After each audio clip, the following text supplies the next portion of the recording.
सारे एडमिनिस्ट्रेशन के सदस्यगण, हमारे टीचर्स, नॉन टीचिंग स्टाफ और मल्टी टैलेंटेड ये बच्चे, सबका धन्यवाद मेरी ओर से। I was a teacher here 23 years ago. When the school was started, when the school was initiated, I was one of the founder teachers. उस समय के कुछ शिक्षकों में से मैं भी एक टीचर था। आर.एन. सर थे, गोपाल सर थे, रतन मिश्रा सर थे।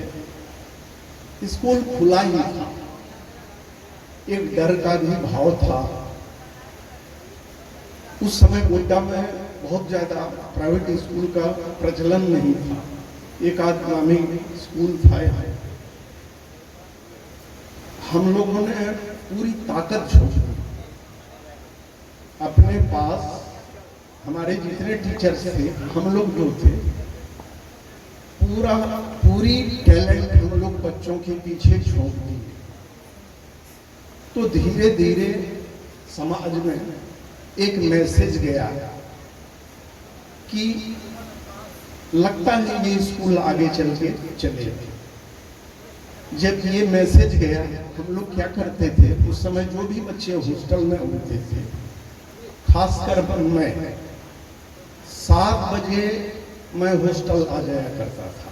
मेरा रोज का रूटीन था उस समय। In this the history of year 2000, सन 2000 की ये कहानी है। बच्चों का मैं टेक्स्ट बुक लेता था और पेंसिल से फिर मैं एक एक वर्ड का मीनिंग लिख दिया करता था। और मेरे तरफ से ये एडवाइस होता था उन बच्चों को कि डेफिनेशन भूल जाओ, नो प्रॉब्लम, लेकिन इस वर्ड को याद रखना। डेफिनेशन एग्जाम में मार्क्स लाने के लिए है, 90% से ऊपर लाए, गार्जियन भी खुश हुआ। लेकिन बच्चों को हम ये कहते थे कि भाई लर्न कर, मार्क्स के पीछे मत भागो। लर्न का मतलब है कि आप एक क्लास जैसे पास कर गए, मान लीजिए 8th के बच्चे 9th में गए। अब 8th का कोई टर्म, कोई वर्ड, हिस्ट्री का हो, बायो का हो, फिजिक्स का हो, मैथ्स का हो, आपके सराउंडिंग का कोई आदमी आपसे क्वेश्चन कर दे और आप अगर उसको समझा देते, even in lemon term, even in vernacular language, आप अपने गांव के भी लैंग्वेज में, तो आपने लर्न किया, आपने सीखा, आपने सिर्फ पढ़ के मार्क्स नहीं लाया। इस स्कूल का के रिजल्ट का या परफॉर्मेंस का टाइम टू टाइम सारा रिपोर्ट हमारे पास आता था और मैं बहुत खुश होता था, क्योंकि ये स्कूल जब बिल्कुल नियोनेटल स्टेज में था, इन्फेंट स्टेज में था, तब हम लोगों ने इसमें न्यूट्रिएंट डाला है। तो बड़ी खुशी होती है कि भाई अभी जो हम देख रहे हैं, आप लोग बच्चे मल्टी टैलेंटेड हैं, इसमें कोई डाउट नहीं, टैलेंट की कोई कमी नहीं है। और देखिए कि एक कहावत है इंग्लिश में, जरा गौर से सुनिएगा बच्चे लोग, ए बेगर कैनॉट बी ए चूजर। अगर हम बेगर हैं, भिखारी हैं, तो चूज करने का ऑप्शन मेरे पास बहुत कम होता है। अब इसको आप नॉलेज या लर्निंग या स्किल के सेंस में लीजिए कि अगर आप नॉलेज, स्किल, लर्निंग में मल्टी टैलेंटेड हैं, तो आपके पास चॉइस की कमी नहीं है। सिर्फ 90% मार्क्स लाना एक चीज है, 90% मार्क्स लाना ठीक है, अच्छी बात है। जिसका 90% नहीं आता है वह भी टैलेंटेड है, उसको एक्सप्लोर करने की आवश्यकता है कि टैलेंट किस क्षेत्र में, किस फील्ड में इसका टैलेंट माना इसमें है, स्कोप है, वहाँ ताकत लगाए, वहाँ मेहनत की। और आपके स्कूल के जो टीचर्स हैं वो इस डायरेक्शन में देखिए काम शुरू से करते आ रहे हैं, जिसका रिजल्ट है कि इस स्कूल का जो फर्स्ट बैच निकला उसका बच्चा आज डिप्टी कलेक्टर, वह जब रिटायर करेगा तो वो कम से कम आईएएस में प्रमोशन ले लेगा। तो आप समझ सकते हैं कि आपके स्कूल का इतिहास कितना अच्छा रहा। आपको और आगे जाना, आगे कैसे जाएंगे तो क्या करना है सबको पता है। आपका जो एज है उसमें आपको एक चीज और सोचना है, क्या नहीं करना। जो बच्चे इस चीज को सीख गए कि क्या नहीं करना है लाइफ में, वो आगे बढ़ेगा, ये याद रखें। और क्या नहीं करना है ये आप टीचर से सीखें। इसलिए टीचर को रिस्पेक्ट देने में लाइफ में कभी कमी नहीं होती। हम लोग जहाँ पर हैं या कोई भी जहाँ पर है, उसमें टीचर के कंट्रीब्यूशन को आप नकार नहीं सकते। कुछ बच्चों ने माता पिता के बारे में बड़ी अच्छी प्रस्तुति दी। इस्लाम देखिए कहता है, जो थोड़ी बहुत मेरी इस्लाम की जानकारी है, इस्लाम के हदीस वगैरह में चर्चा है कि माँ के पैरों तले जन्नत है। तो ये बहुत अच्छी बात है कि इस एज में आप माँ का इम्पोर्टेंस समझ रहे हैं, पिता का इम्पोर्टेंस समझ रहे हैं और गुरुजन का इम्पोर्टेंस समझ रहे हैं। ये टीचर्स डे तो ये नज़ारा है जो दिखाता है कि आपका टीचर के प्रति क्या प्रेम है। कहीं ना कहीं आप ये जान चुके हैं कि लाइफ में आगे बढ़ना है तो टीचर का सम्मान देना होगा, और आज से बढ़िया कोई दिन नहीं होगा। देखिए, टीचर ही रास्ता है। माँ बाप तो शुरुआती जो है उसका कोई जवाब नहीं। ए चाइल्ड बेस्ट लर्न्स, जरा बात को गौर से सुनेंगे आप। A child best learns between the किस of his mother and care of his father. Clear? तो माँ के कंट्रीब्यूशन का, फादर के कंट्रीब्यूशन को कोई इग्नोर नहीं कर सकता, इनकार नहीं कर सकता। उसके बाद अगला पावदान, जब आप एकेडमिक पावदान, एकेडमिक सीढ़ी पर चढ़ते हैं, तो फिर आप ये समझिए कि आप जहाँ भी पहुँचते हैं उसमें entire credit goes to your teacher. इसलिए ये बड़ा अच्छा लगता है देखकर कि आप टीचर को इतना रिस्पेक्ट देते हैं। और जिस हिसाब से ज्ञानस्थली हर फील्ड में, हर सेक्टर में अपना टैलेंट दिखा रहा है, मुझे लगता है कि आने वाले दिनों में कोई ऐसा फील्ड नहीं होगा जहां ज्ञानस्थली के बच्चे नहीं हैं।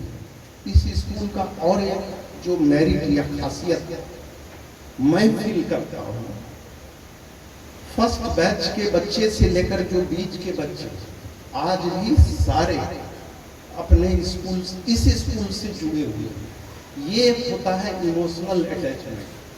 तो ये सोच आप बच्चों को जाता है, आप अपने अग्रज से भी, पुराने बच्चों से भी इतना बेहतर संस्कार लेके आगे बढ़ रहे हैं कि हमें तो लगता है 2-4-5 साल में बहुत कुछ ऐसा सुनने को मिलेगा, लगेगा अरे गोड्डा जैसे छोटे जगह में भी ऐसा आउटपुट हो सकता है। कल आप लेबर करेंगे तो यहीं के बच्चे इसरो में होंगे, यहीं के बच्चे DRDO में होंगे, यहीं के बच्चे साइंटिस्ट होंगे। और आप ये मान के चलिए कि केवल ये नहीं सोचना है कि हम 90% लाए तो टैलेंटेड है, 90% न लाए तो बेकार। आप लर्न करते जाइए। दूसरा, अब मैं कंक्लूड करूंगा छोटा छोटा 1-2 बात कह के। आप डाउट बुक जरूर बनाइए। टीचर आपको पढ़ाते हैं, सारे टीचर बहुत डेडिकेटेड हैं। मैं इनको 23 साल से जान रहा हूँ, 2000 ईस्वी से जब मैं टीचर जाना। आप डाउट बुक जरूर बनाइए कि आपको किन किन चीज में डाउट है। डाउट एकेडमिक हो सकता है, डाउट सोशल हो सकता है, डाउट इकोनॉमिक हो सकता है। कोई भी डाउट है आप डाउट बुक बना लीजिए और वो रोज 1 बाय 1 एक डाउट को ये क्लियर करते जाए। इसके बाद क्या होगा कि हाँ, हमारे पास नॉलेज का अंबार है, और बहुत चीज हम सीख गए। और ये अंत में एक बात हम आपको फिर दोहराएंगे, अगर आप 9th में हैं, याद रखिएगा इस बात को, और पिछले 3 साल के बच्चे थे, माने आप 9th में हैं तो 8, 7, 6 के बच्चे को आप इतना बेहतर पढ़ा सकें कि वह समझ जाए, तो आपने लर्न किया। 10th में है, 9th के, 8th के, 7th के बच्चे थे, ये 3 साल बैक के बच्चे थे, आप ऐसा पढ़ाएं कि वो समझ जाए, तो आपने लर्न किया। और हॉस्टल के जितने बच्चे हैं, मुझे लगता है कोई भी डाउट आपको, आपके इमीडिएट गार्जियन तो यहाँ के टीचर हैं, समीर सर का क्या कहना है?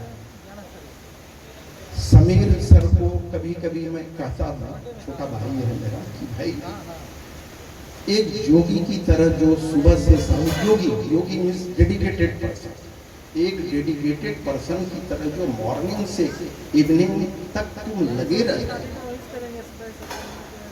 इसका भी बहुत बड़ा हाथ है जहां तुम आज खड़े हो। दूसरा, आज भी बच्चे इस स्कूल को याद करते हैं, इसमें कोई दो राय नहीं। मैं बोलता हूँ कि आज भी इस स्कूल के बच्चे समीर सर को याद करते, समीर सर को भूल नहीं पाते। इसलिए मैं आपको कहूँगा कि स्कूल का हेड जब इतना डेडिकेटेड है, इतना समर्पित है, और आपको सिर्फ पढ़ाई नहीं करा रहा, वो आपको मॉरल वैल्यूज आपका बढ़ा रहा है, चाहे डांट के हो, डंडे का भय हो, लेकिन स्कूल प्रशासन का ये ध्यान है कि आपका मॉरल वैल्यूज डिक्लाइन है। ये बहुत जरूरी है लाइफ में, याद रखें कि हमेशा क्या नहीं करना है, ये लाइफ में याद रखें। क्या करना है वो तो आप जानते हैं, पढ़ना है, खेलना है, परफॉर्म करना है, रिजल्ट देना है, माँ बाप की सेवा करना, सब स्टूडेंट जानते हैं। क्या नहीं करना है इसको जरूर जानना है। इतना ही करके सारे टीचर, सारे मल्टी टैलेंटेड बच्चे को, स्कूल प्रशासन को, रवि सर को मैंने इस स्कूल में रवि सर की चर्चा न करो तो फिर हर चीज अधूरा है। स्कूल की आंतरिक व्यवस्था में जितना आगे रवि सर का टैलेंट है, मतलब it can not be expressed in words. तो अंत में सबों को मैं अपनी ओर से हार्दिक शुभकामनाएं देता हूँ। सारे समर्पित टीचर, स्कूल प्रशासन, Sameer sir, Ravi sir, even non teaching staff, और आप बच्चे, तो मेरी हार्दिक इच्छा होगी कि आप DRDO, इसरो वहां तक पहुंचे। And true labor never goes unrewarded. Thanks.